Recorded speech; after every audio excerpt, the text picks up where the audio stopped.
All right, moving on. Number 9. So be charitable, guys. Like, I mean, I have, it is kind of depressing sometimes where I'll see someone that has, I remember watching this one guy that had like $4 million revenue business and he was making $1 million. And I looked at his charitable contributions. It was like $500 for the year.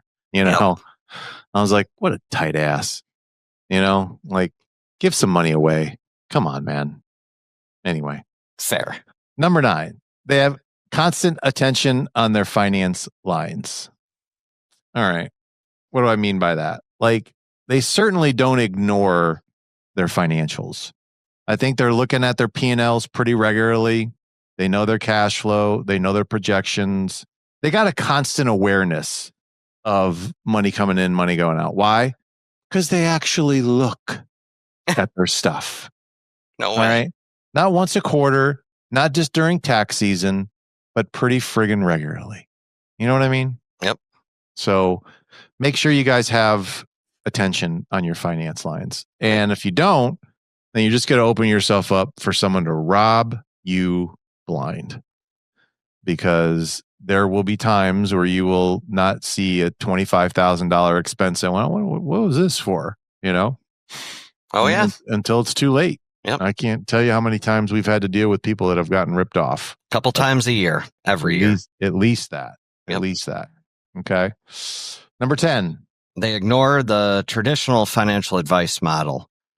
So when I say traditional advice model is, put all your retirement money in your qualified plans, which isn't bad advice. Just don't have that as your only retirement source. Well, right? I think a lot of the traditional advice that you hear, like Dave Ramsey and stuff, I mean, the people that are popular, they're written or not written. They're there to guide the average American, which is great. Those people need advice.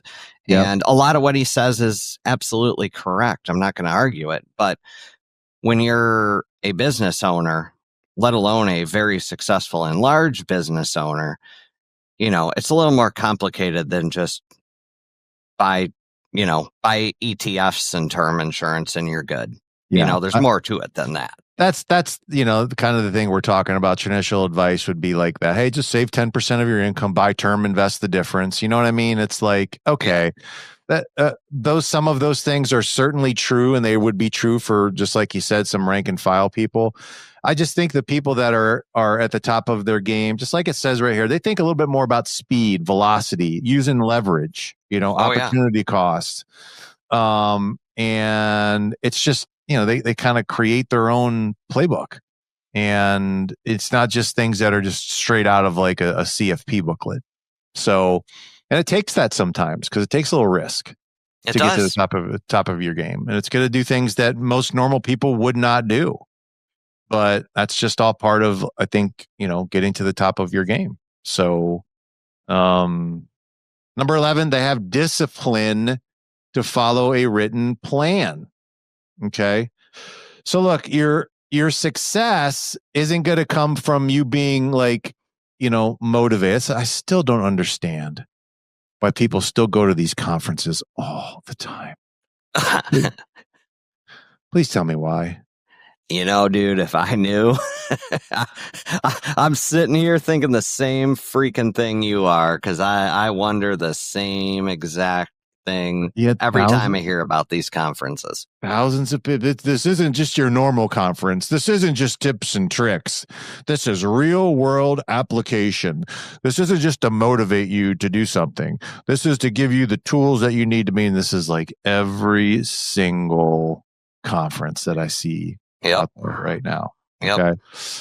You could spend half of that time on your internal financial systems, setting up where money's going to go, have a plan, have a roadmap, and then stay disciplined on that. Stay focused, track your progress. I mean, you're going to be fine. You don't need to go to a conference to do that. No. Okay. Well, maybe there's some networking opportunities and blah, blah, blah. But, I just don't know why people have to go to, 15 conferences a year. I don't get it. They don't. There's the answer. Okay.